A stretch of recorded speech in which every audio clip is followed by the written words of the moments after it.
alimenté en fait. Réseau Paris 10 000. J'ai encore les réseaux câbles pour 3 000. Et donc les constructions en cours, on a enlevé de la construction d'écoles puisque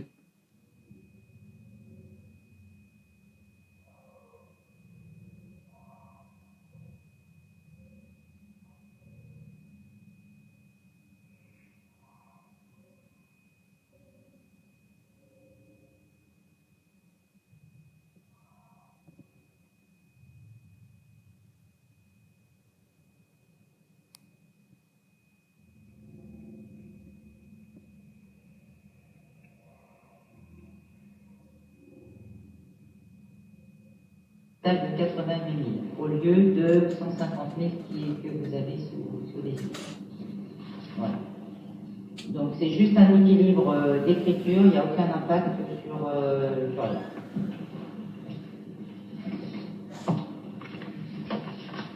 Voilà. Et je vais passer au point suivant, qui est le point sur les écoles, sur le scolaire, avec un petit point sur la rentrée.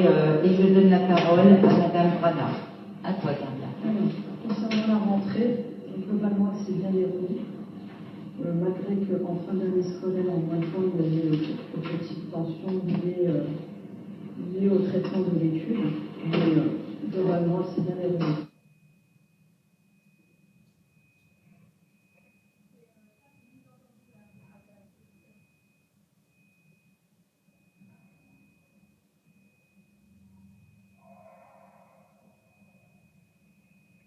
Il y a un nouveau fonctionnement mis en place concernant les études. Monsieur le directeur nous a informé la veille de la rentrée scolaire qu'il ne ferait, lui et toute son équipe instituteur, ne ferait plus l'étude surveillée au sein de l'école élémentaire. Donc nous avons dû, dans l'urgence, assurer la continuité du service.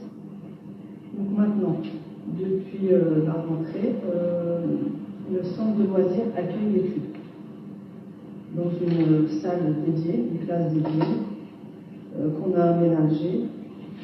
Voilà. Donc ce qui est important de dire, c'est que de ce fait, monsieur le directeur est largement allégé dans ses charges de travail au niveau de l'étude, ce qui est reproché assez souvent lors de différentes réunions. Donc aujourd'hui, à 16h30, plus aucun élève n'est dans l'enceinte de l'école primaire. Et si jamais il y a un parent qui a oublié un enfant à 16h30 ou qui ne l'a pas inscrit au centre de loisirs ou qui n'est pas venu le chercher ou autre, il est directement pris en charge par l'équipe d'animation qui l'emmène directement au centre de loisirs.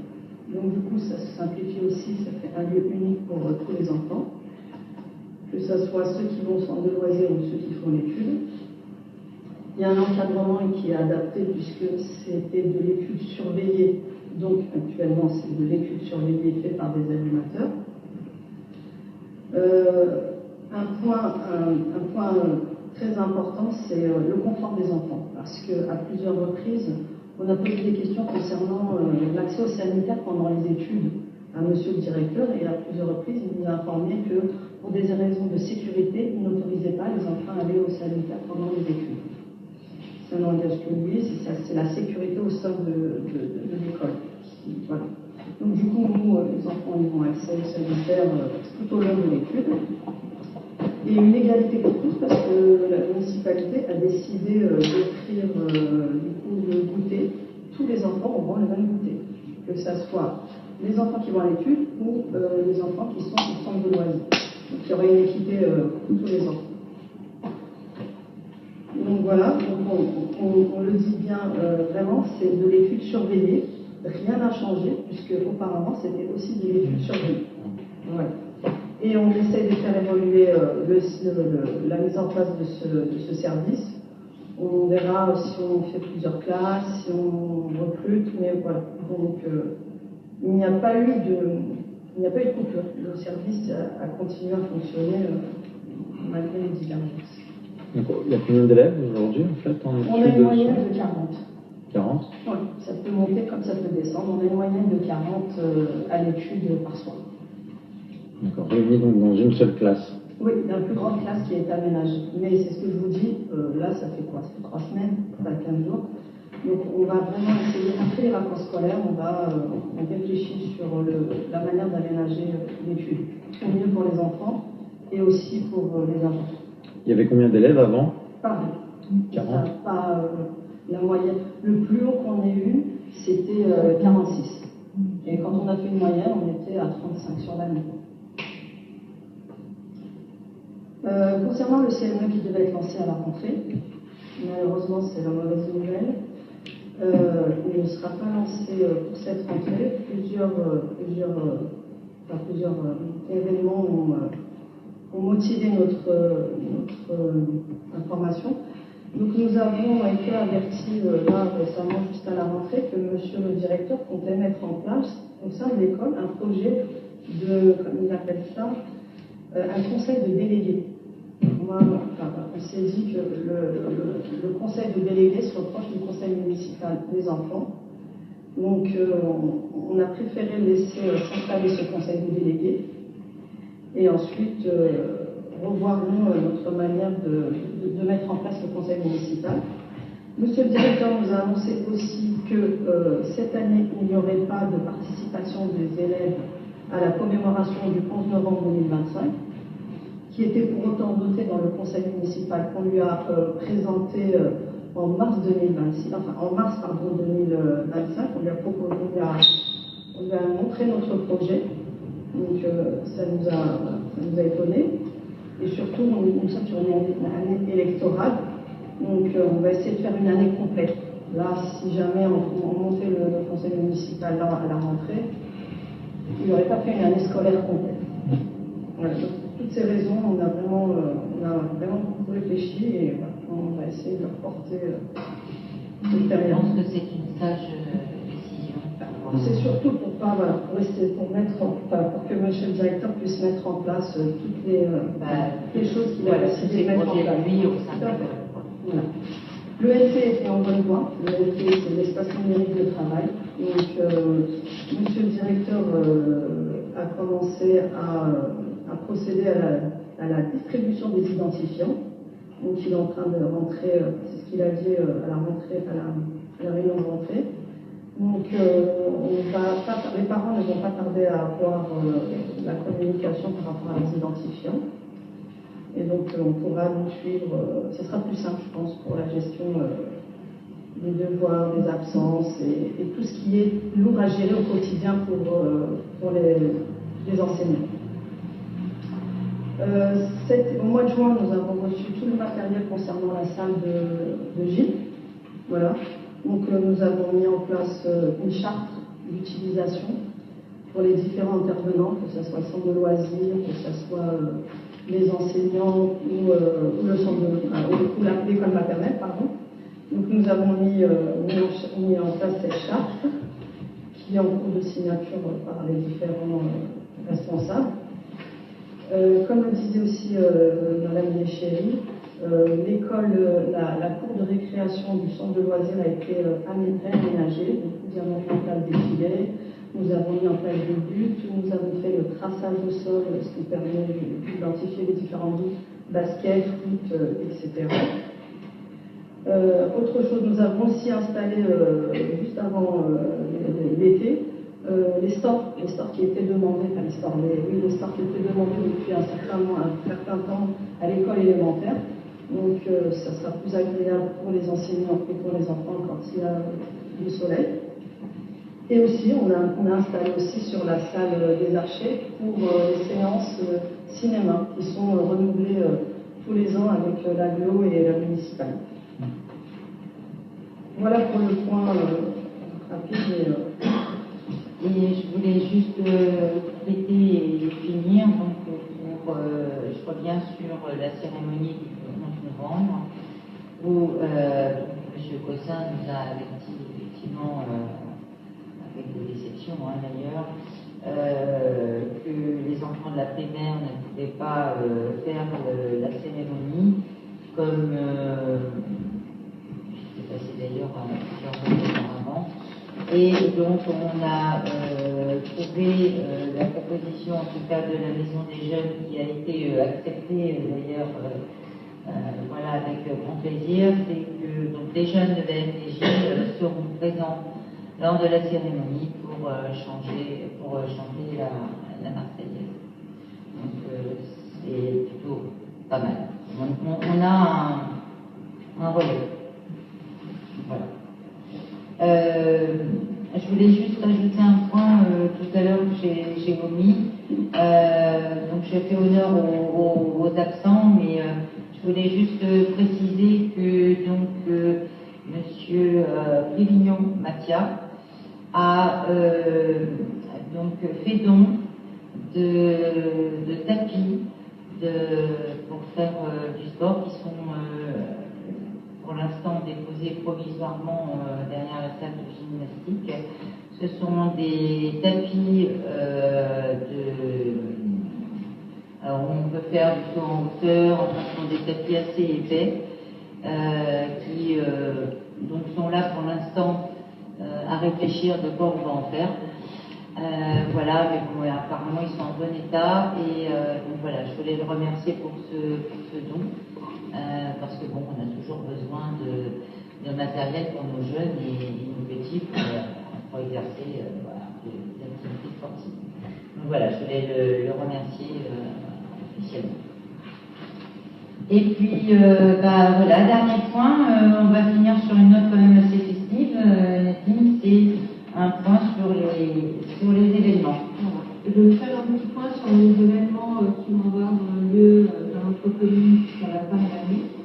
Mais en premier lieu, je vous rappelle que nous sommes rentrés dans une période électorale et de ce fait, nous devons mesurer notre communication d'une façon générale. Alors, fin octobre, il y aura un concours de dessin d'Halloween, comme les autres années précédentes. Le plus beau dessin, il y aura un jury. Et le plus beau dessin aura le prix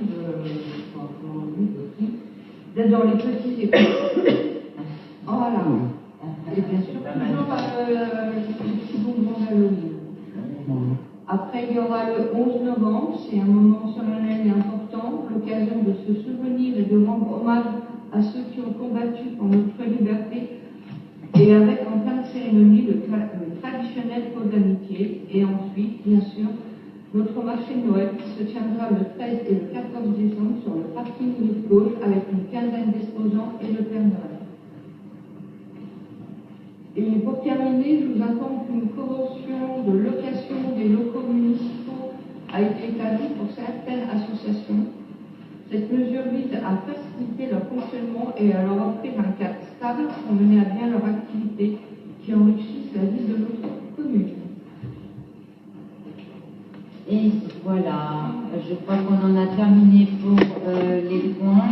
Le dernier point, y a-t-il des questions diverses? Oui. Monsieur Hidalgo. Je vais avoir une intervention qui va poser beaucoup de questionnements. Là, on est dans le thème questions diverses. Oui, c'est des questions, tout à fait. Une question. Voilà, c'est des questions. Oui. Qui amèneront réponse, bien évidemment. Les réponses, vous les aurez sur la prochaine séance. Oui, pas de problème. Donc, je vais faire lecture. Séance ordinaire du Conseil municipal de Longperrier du mardi 23 septembre 2025. Madame Florence Mondjeune, conseillère municipale dotée d'une délégation spéciale, Mesdames et Messieurs les élus, Mesdames, Messieurs les administrés de Longperrier. Dès ce jour et jusqu'à la fin du mandat, en date du 22 mars 2026, j'imposerai les débats tels que les textes l'ont prévu, en m'appuyant sur les dispositions légales et les délibérations votées par notre Assemblée municipale. Délibération 2020-70 du 29/12/2020. Donc, je vais rappeler le préambule. Vous allez comprendre. Donc, préambule. Conscient du caractère laïque de leur mandat, chaque membre du conseil municipal de Longperrier s'engage à représenter l'ensemble des Longperrois, dans le respect de la liberté d'expression et d'opinion, sans discrimination d'aucune nature, qu'elle soit religieuse, sociale, etc., et veillera de manière intransigeante au respect des valeurs de la République, liberté, égalité, fraternité et laïcité. Il s'engage à déclarer au maire toute situation susceptible d'entraîner un conflit d'intérêts entre sa fonction d'élu et sa vie professionnelle, associative ou personnelle, profession d'un membre de sa famille, activité commerciale d'une entreprise avec laquelle il entretient un lien, action d'une association dont il est membre. Voici en ce qui concerne le préambule. Nous reverrons ce soir plusieurs questions sur le fond et nous insisterons sur le faire-valoir des droits et devoirs de chacun des élus du conseil municipal de notre commune, et spécifiquement la transparence à Longperrier. Et en outre, la légalité, la gouvernance attendue en démocratie française. Voici mes demandes, point par point, avec leur base légale. Premier point. Procès-verbaux non effectués dans les délais prescrits par la loi. Conformément à l'article L. 2121-15 du CGCT, les procès-verbaux des séances doivent être publiés sous forme électronique dans la semaine suivant leur approbation, ainsi que les délibérations doivent également être publiées sous 8 jours après le conseil municipal.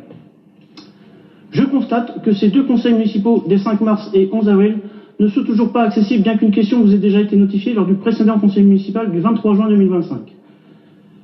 À ce sujet, je rappelle que le dernier procès-verbal de conseil municipal n'est toujours pas disponible pour les administrés, entre autres. Je demande donc leur mise en ligne immédiate selon le respect des lois. Point numéro 2. Courrier et documents personnels non remis. Le secret de la correspondance est protégé par l'article 226-15 du Code pénal. Des courriers simples ou portant mention de confidentiel ou urgent nominatif dédiés à certains élus transmis en mairie avec suivi postaux n'ont pas été remis dans la valette de l'élu ou ont été ouverts malgré leur mention.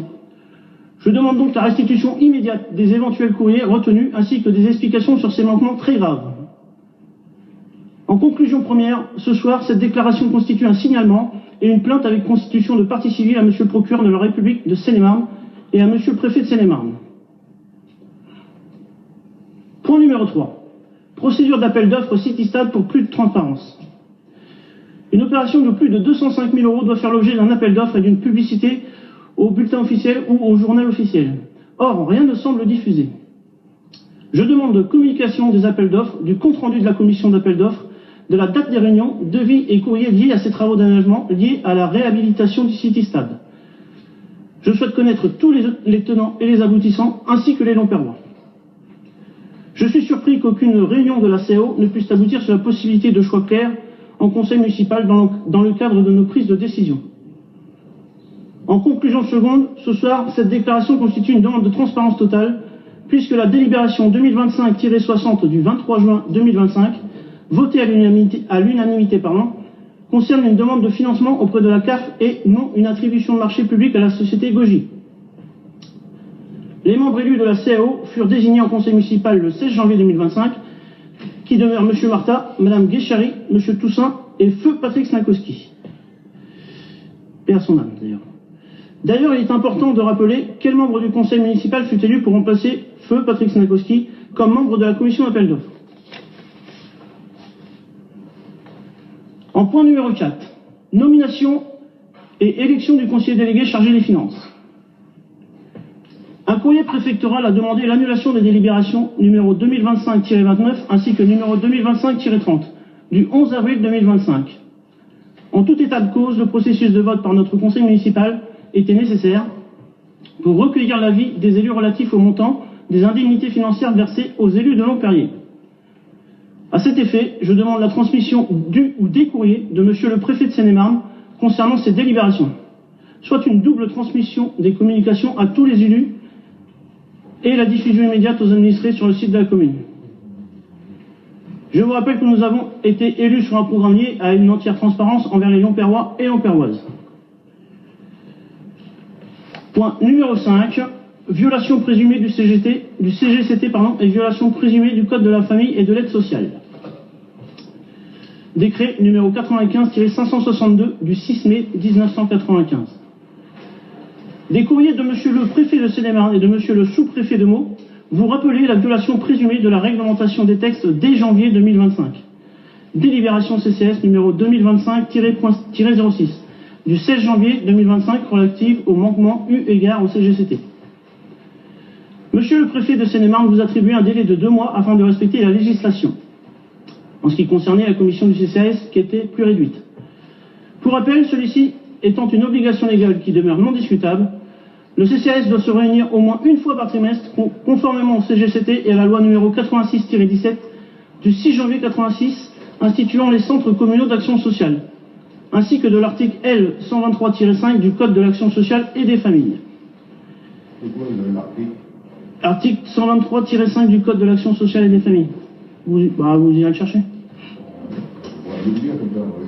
Madame Ronjeune, vous me transmettrez sans délai l'ensemble des comptes rendus, procès-verbaux et délibérations du CCAS de notre commune de Longperrier depuis l'élection du membre du CCAS nommé le 16 janvier 2025 et réélu de manière plus restreinte le 5 mars 2025 lors du conseil municipal du 16 janvier 2025. La délibération du 5 mars était conforme à l'ensemble des exigences légales. Question: que s'est-il passé depuis notre élection du 8 décembre 2024 alors qu'il y aurait dû se tenir plusieurs réunions du CCAS?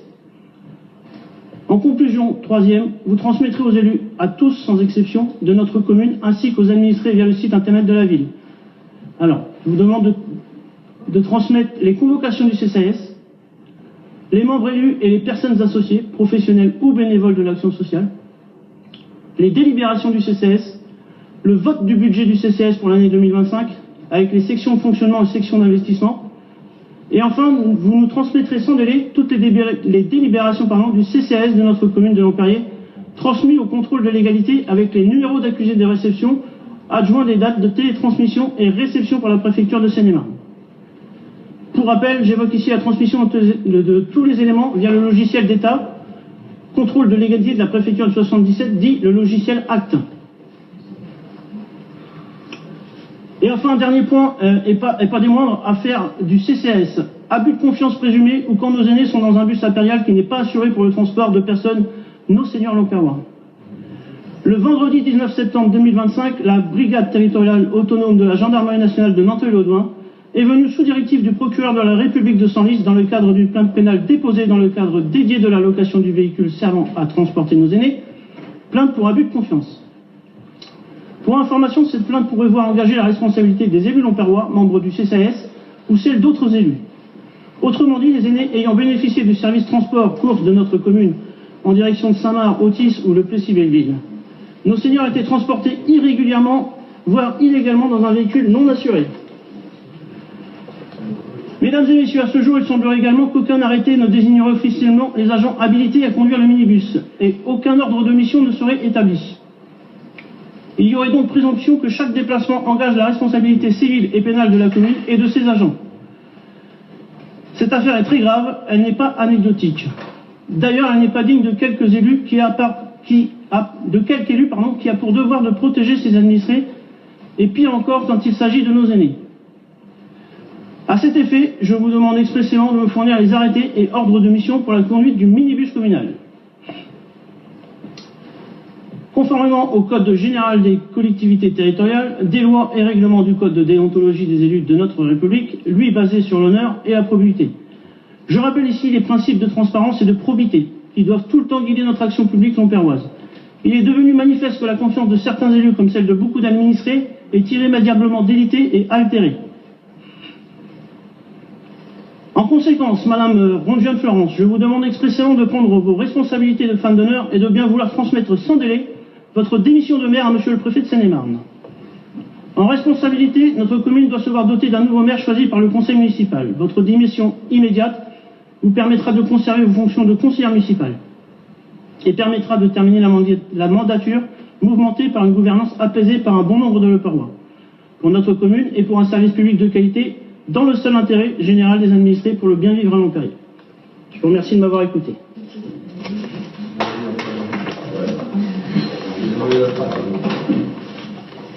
Alors, si vous permettez, M. Hidalgo, parce qu'avec ce nombre de questions, il m'a été impossible de tout noter, vu la vitesse de lecture à laquelle vous avez effectué votre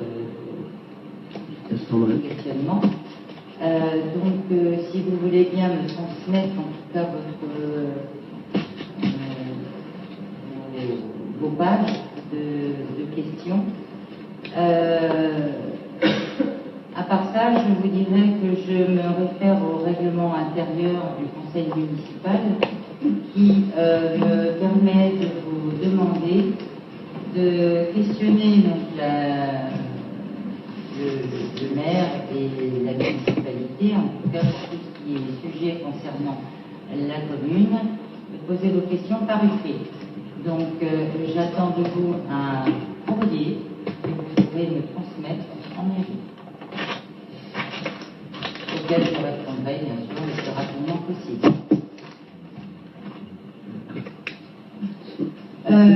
S'il n'y a pas d'autres questions diverses. Si j'ai d'autres questions, en ce qui concerne la salle de gym, Oui. j'ai vu qu'elle était régulièrement allumée, et tout à l'heure encore en passant, et c'est jour et nuit, jour et nuit à l'extérieur. Oui.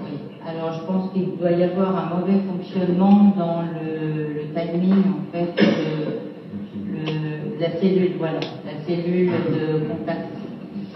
Et parce que ça fait plusieurs fois qu'on intervient, et comme ici d'ailleurs, hein, pareil. Ouais. Donc ici aussi, hein, c'est à lui. Donc oui, on essaye de régler le problème, mais avec beaucoup de mal.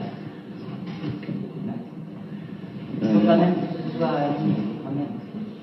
Oui, mais enfin extérieurement. Bah oui, non mais ça je sais bien. C'est tout le temps. Sinon il faut carrément enlever le système.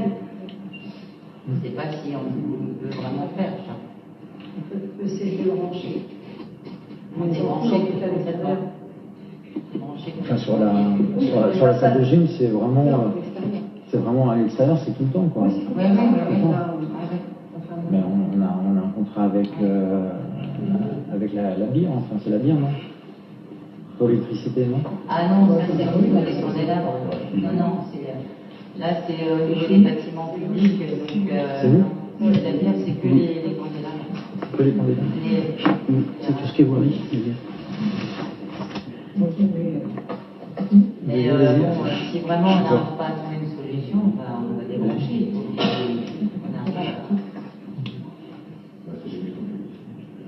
Là. Si simplement trouver l'interrupteur qui les coupe au disjoncteur, on va avoir moins. Parce que normalement, il y a quelque chose qui déclenche, tu sais, le détecteur de mouvement. Oui. Et après, il y a une minuterie. Donc, minute, voilà. Détecteur de mouvement ou sur horloge ou enfin voilà, peu importe, mais Oui. il y a des systèmes. Détecteur de mouvement inventé. C'est ça qui est détecteur de mouvement. Mais ça allume tout. Alors, ça allume aussi sur les côtés, ouais.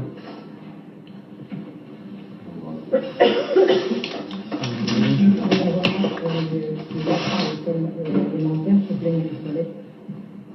Bon, elles sont tellement mauvais qu'ils y vont pas. Ah oui. Mais c'est pas du danger. Non, c'est pas du danger. Donc, on devait aller devenir une société, je ne sais pas ce qu'ils vont faire après. Donc, ils ont fait passer du lot, histoire. Oui, voilà, je pense que c'est beaucoup plus long. Comme dans l'intérieur, d'ailleurs, c'est beaucoup plus long. On a des femmes,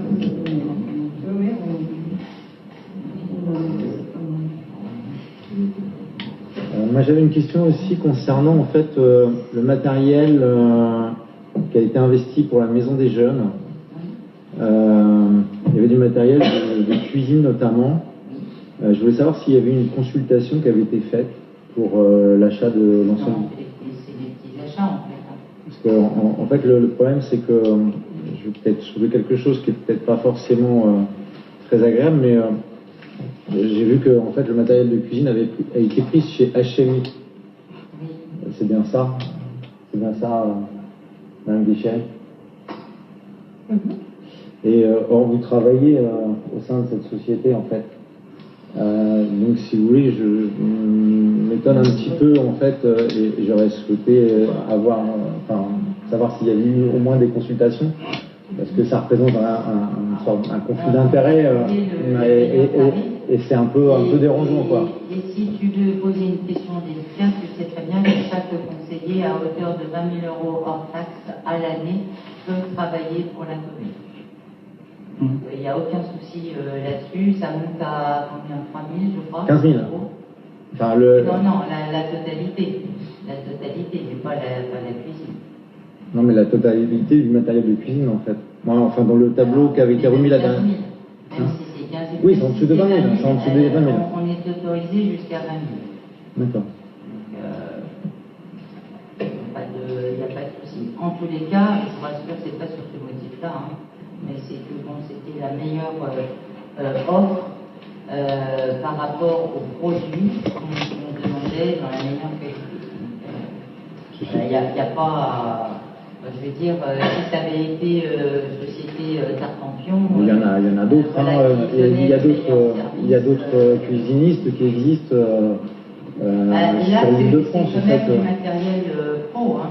Oui, non, j'entends bien, mais il y a du matériel professionnel qui existe à travers d'autres cuisinistes qui sont à même de pouvoir le fournir, le proposer et en assurer la maintenance. Voilà, il me semblait qu'une consultation auprès d'autres personnes aurait fait preuve de plus de clarté, d'intégrité par rapport à cette acquisition. Je ne pourrais pas dire exactement qui on a pu consulter, mais en tous les cas... ça pourrait être intéressant de le savoir, en fait. Disons que c'est surtout intéressant de faire partie d'une société et d'avoir des remises assez conséquentes. Aussi, bien sûr. Non, mais c'est clair. Ok. Si je peux me permettre, Florence, oui. On a, avec le service comptabilité, il y a des demandes qui ont été faites à d'autres cuisinistes. À d'autres cuisinistes? Oui. Certains n'ont pas daigné à se déplacer. Oui, ça peut arriver. Oui, voilà. Au vu du projet qui était petit par rapport à l'envergure. Enfin, petit, c'est toujours 15 000 euros. Hein. C'est pas. On a quand même demandé une subvention qu'on a obtenue, d'ailleurs, au travers de la carte pour 18 000 euros, ce qui était normal, puisque c'était 50% du reste à charge. Donc, la communauté d'agglo nous a accompagnés là-dessus, donc c'est plutôt pas mal. Hein. Après, voilà, ça reste quand même une somme qui est quand même là. Voilà. C'est juste ce point-là que je voulais soulever. Voilà. L'accompagnement, c'est toujours sacré, quoi. Très bien. Ok.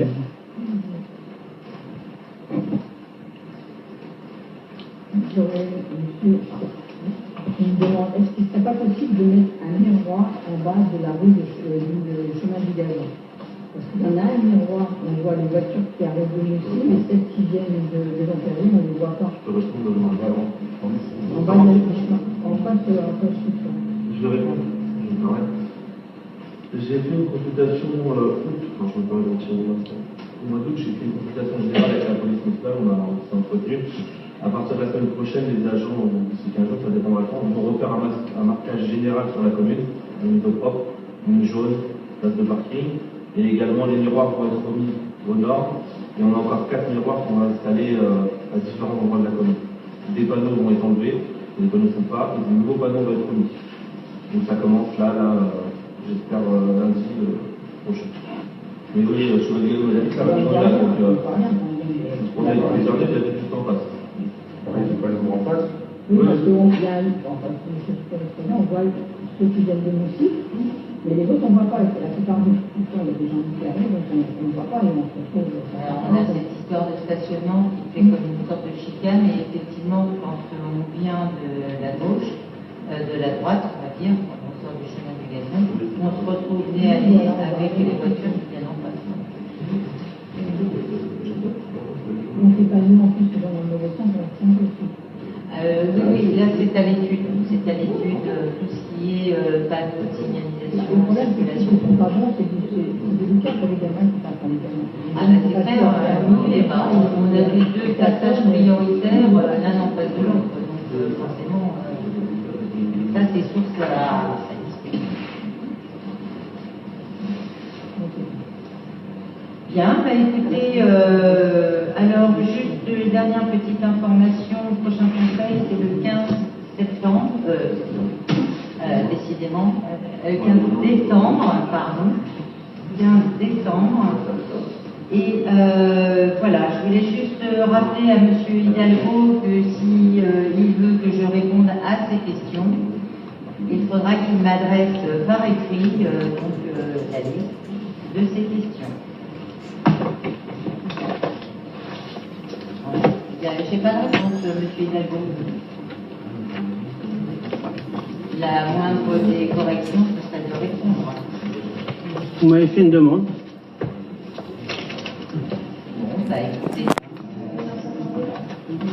n'êtes pas obligé de vous répondre.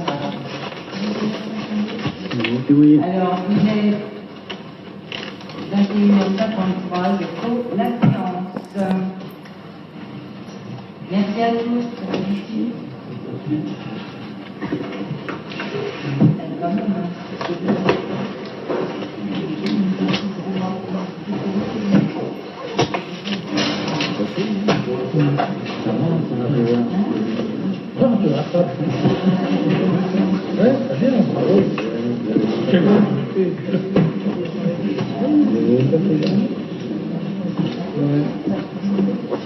L'urbanisme, je sais plus que ça, mais minimum, c'est bien les 20 ans de médaille de poussière le site de l'alimentation me dit que la traduction était tout ça. Après, on va dire, c'est l'or de musique, d'années, de people, de tout ça, on va remettre ça, pour attendre de l'éducation. Il m'a demandé pour l'évaluation.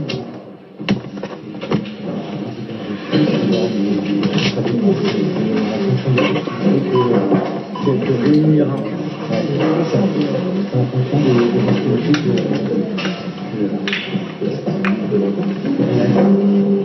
en fonction de l'objectif d'organisation. Ça peut être une fois par an avec l'organisation. Au revoir, Marc.